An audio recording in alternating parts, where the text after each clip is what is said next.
በታንዛኒያ የተካሄደው ምርጫ ተቃውሞ ሰልፍ ከወጡት ውስጥ በመቶዎች የሚቆጠሩ ሰዎች ተገድለዋል ሲል የታንዛኒያ ዋነኛ ተቃዋሚ ፓርቲ አስታወቀ። የተባበሩት መንግስታት ድርጅት በበኩሉ በደረሱት ታማኝ ባላቸው ዘገባዎች ቢያንስ 10 ሰዎች መገደላቸውን ማወቁን ተናግሯል። የተባበሩት መንግስታት የሰብአዊ መብቶች ከፍተኛ ኮሚሽን ቃል አቀባይ ሴፍ ማጋጋንጎ እንደተናገሩት ግድያዎቹ በ3 ከተሞች ውስጥ ነው የተፈጸሙት።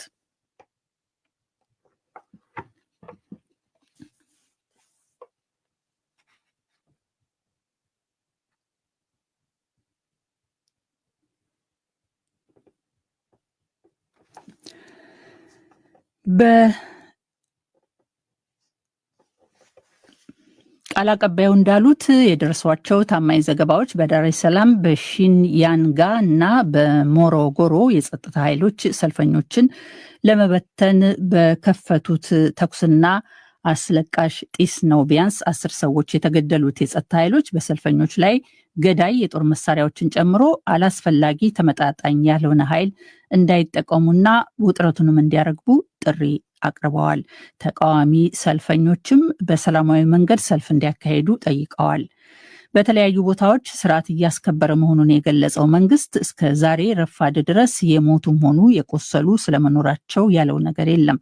ጥያቄ ሲቀርብለትም እንደማይመልስ ሮይተርስ የዜና ወኪል ዘግቧል።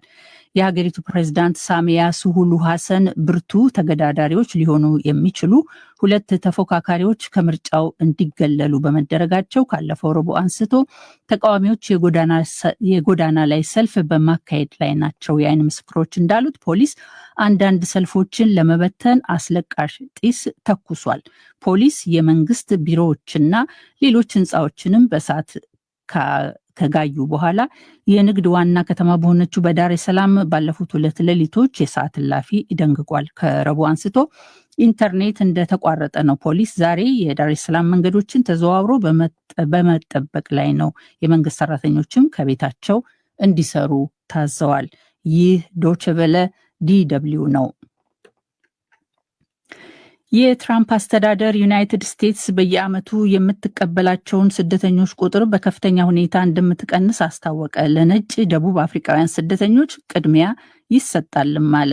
ዩናይትድ ስቴትስ ይፋ ባደረገችው አዲሱ ፖሊሲ መሰረት በመጪው ጎርጎሮሳዊ 2026 ዓ.ም 7500 ስደተኞችን ብቻ ነው የምትቀበለው። ይህ አሃዝ በዴሞክራቱ ፕሬዝዳንት ጆ ባይደን አስተዳደር ሀገሪቱ በዓመት ከምትቀበላቸው ከ100 ሺህ በላይ ስደተኞች ጋር ሲነጻጸር እጅግ ዝቅተኛ ነው።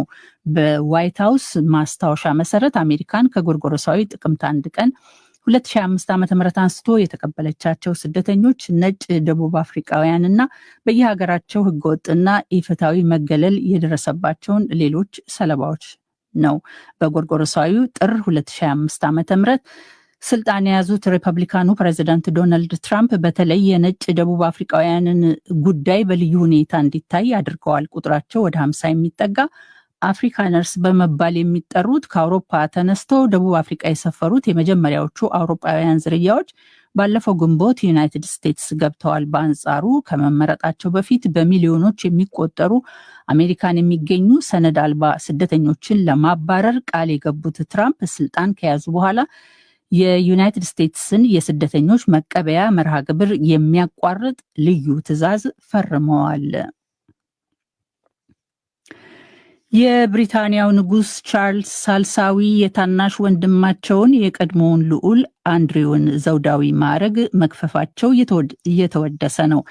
ከዚህ ቀደም ለአካለ መጠን ካልደረሰች ቨርጂኒያ ሮበርትስ ጄፍሪ ከተባለች ወጣት ጋር ወሲብ ፈጽመዋል ተብለው ተደጋጋሚ ክስ ይቀርብባቸው በነበረው በቀድሞው ልዑል አንድሬ ጉዳይ ጫናው የበረታባቸው ንጉስ ቻርልስ ሳልሳዊ የወንድማቸውን ዘውዳዊ ማዕረግ ከመግፈፍ በተጨማሪ ለብዙ ዓመታት ከኖሩበት የተንጣለለ የንጉሳውያን ቤተሰብ መኖሪያም እንዲወጡ ወስነውባቸዋል። ንጉሱ ይህን እርምጃ የወሰዱት አንድሪው በወሲብ ወንጀል ከተፈረደባቸውና በኋላም ሕይወታቸውን በገዛ እጃቸው በእስር ቤት ውስጥ ካጠፉት አሜሪካዊው ጄፍሪ ኤፕስታይን ጋር ከነበራቸው ግንኙነት ጋር የተያያዙ አስከፊ ዝርዝር ጉዳዮች ብቅ ማለት ከጀመሩ በኋላ እየጨመረ የመጣውን የሕዝብ ተቃውሞ ለማስቆም መሆኑ ተዘግቧል። በብሪታንያ ንጉሳዊ ቤተሰብ የአንድ ክፍለ ዘመን ታሪክ የአንድ ንጉሳዊ ቤተሰብ ማዕረግ ሲሰረዝ የአንድሪው የመጀመሪያው ነው። በዚሁ መሰረት የቀድሞ ልዑል አንድሪው ከትናንት አንስቶ አንድሪው ማውንትባን ዊንድሶር ተብለው ነው የሚጠሩት። በዊንድሶር ቤተመንግስት አቅራቢያ ከሚገኘው 30 ክፍሎች ካሉት የንጉሳውያን ቤተሰቦች መኖሪያ ቤትም ይወጣሉ። ከ20 ዓመታት በላይ የኖሩበትን ይህም ቤት ለቀውም በወንድማቸው በንጉሱ ገንዘብ በሚደጎም ምስራቅ እንግሊዝ በሚገኝ ራቅ ያለ ቦታ ወደሚገኝበት ቤት እንደሚገቡ ተዘግቧል። ለአካለ መጠን ሳትደርስ አንድሪው አባል ለጓት የተባለችው የቨርጂኒያ ሮበርትስ ጄፍሪ ቤተሰቦች የንጉሱን ውሳኔ አወድሰዋል። የብሪታንያ ፖለቲከኞችና መንግስትም ውሳኔውን ተቀብለዋል። ጄፍሪ በዚህ ዓመት የራሷን ሕይወት ካጠፋች በኋላ በታተመው በሕይወት ሳለች በጻፈችው ማስታወሻ አንድሪው ከኤፕስታይን ጋር ስለነበራቸው ግንኙነትና አዳዲስ የጾታዊ ጥቃት ክሶች ተጨማሪ መረጃዎች ከወጡ በኋላ አንድሪው ከያዝነው ጥቅምት ወር መጀመሪያ አንስቶ የዮርክ መስፍን የሚለውን ማዕረጋቸውን መጠቀም ትተው ነበረ። የካሪቢያን ደሴቶችን በመታችው በኃይለኛዋ ማዕበል ሜሊሳ ሰበብ ወደ 50 የሚጠጉ ሰዎች ሞቱ። በሄይቲ የሞቱት ቁጥር ወደ 30 ከፍ ሲል 20 ሰዎች ደግሞ ቆስለዋል። ሌሎች 20 ደግሞ የደረሱበት አልታወቀም። በጀማይካ በሜሊሳ ማዕበል 19 ሰዎች ሞተዋል።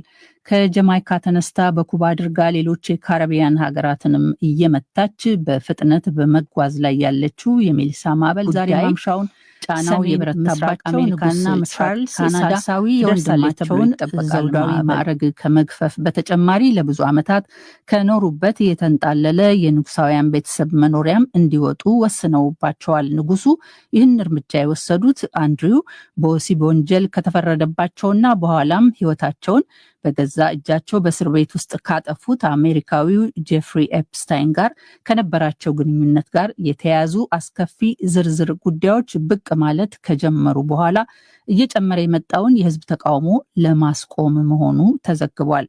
በብሪታንያ ንጉሳዊ ቤተሰብ የአንድ ክፍለ ዘመን ታሪክ የአንድ ንጉሳዊ ቤተሰብ ማዕረግ ሲሰረዝ የአንድሪው የመጀመሪያው ነው። በዚሁ መሰረት የቀድሞ ልዑል አንድሪው ከትናንት አንስቶ አንድሪው ማውንትባን ዊንድሶር ተብለው ነው የሚጠሩት። በዊንድሶር ቤተመንግስት አቅራቢያ ከሚገኘው 30 ክፍሎች ካሉት የንጉሳውያን ቤተሰቦች መኖሪያ ቤትም ይወጣሉ። ከ20 ዓመታት በላይ የኖሩበትን ይህም ቤት ለቀውም በወንድማቸው በንጉሱ ገንዘብ በሚደጎም ምስራቅ እንግሊዝ በሚገኝ ራቅ ያለ ቦታ ወደሚገኝበት ቤት እንደሚገቡ ተዘግቧል። ለአካለ መጠን ሳትደርስ አንድሪው አባል ለጓት የተባለችው የቨርጂኒያ ሮበርትስ ጄፍሪ ቤተሰቦች የንጉሱን ውሳኔ አወድሰዋል። የብሪታንያ ፖለቲከኞችና መንግስትም ውሳኔውን ተቀብለዋል። ጄፍሪ በዚህ ዓመት የራሷን ሕይወት ካጠፋች በኋላ በታተመው በሕይወት ሳለች በጻፈችው ማስታወሻ አንድሪው ከኤፕስታይን ጋር ስለነበራቸው ግንኙነትና አዳዲስ የጾታዊ ጥቃት ክሶች ተጨማሪ መረጃዎች ከወጡ በኋላ አንድሪው ከያዝነው ጥቅምት ወር መጀመሪያ አንስቶ የዮርክ መስፍን የሚለውን ማዕረጋቸውን መጠቀም ትተው ነበረ። የካሪቢያን ደሴቶችን በመታችው በኃይለኛዋ ማዕበል ሜሊሳ ሰበብ ወደ 50 የሚጠጉ ሰዎች ሞቱ። በሄይቲ የሞቱት ቁጥር ወደ 30 ከፍ ሲል 20 ሰዎች ደግሞ ቆስለዋል። ሌሎች 20 ደግሞ የደረሱበት አልታወቀም። በጀማይካ በሜሊሳ ማዕበል 19 ሰዎች ሞተዋል። ከጀማይካ ተነስታ በኩባ አድርጋ ሌሎች የካሪቢያን ሀገራትንም እየመታች በፍጥነት በመጓዝ ላይ ያለችው የሜሊሳ ማዕበል ዛሬ ማምሻውን ሰሜን ምስራቅ አሜሪካና ምስራቅ ካናዳ ትደርሳለች ተብሎ ይጠበቃል። ማዕበሏ በባሃማስ ያስከተለችው ጎርፍ ይቀንሳል ተብሎ ሲጠበቅ በኩባ፣ በጀማይካ፣ ሄይቲ እና በጎረቤት ዶሚኒካን ሪፐብሊክ የውሃው መጠን ከፍ ሊል ይችላል ሲል ብሔራዊ የአውሎ ንፋስ ማዕበል ማዕከል አስታውቋል። ሜሊሳ በከፍተኛ ኃይል የመታቻቸው የጀማይካና የኩባ ነዋሪዎች ያወደመችባቸውን ንብረቶች እያጣሩ ረዥሙን የመልሶ ማቋቋሚያ መንገድ ማጤን ጀምረዋል። በጀማይካና በኩባ የስልክ ግንኙነትና ማጓጓዣ እንዲሁም እንደተሰናከለ ነው የሀገሪቱ የሲቪል መከላከያ እንዳስታወቀው። ከ1000 በላይ መኖሪያ ቤቶች በውሃ ተጥለቅልቀዋል። ከ16000 በላይ ሰዎች ደግሞ መጠለያዎች ውስጥ ናቸው። የኩባ ባለስልጣናት እንዳሉት ቁጥራቸው ወደ 735,000 የሚጠጋ ሰዎች መኖሪያቸውን እንዲለቁ ተደርጓል። ይህ ዶቼ ቬለ DW ነው።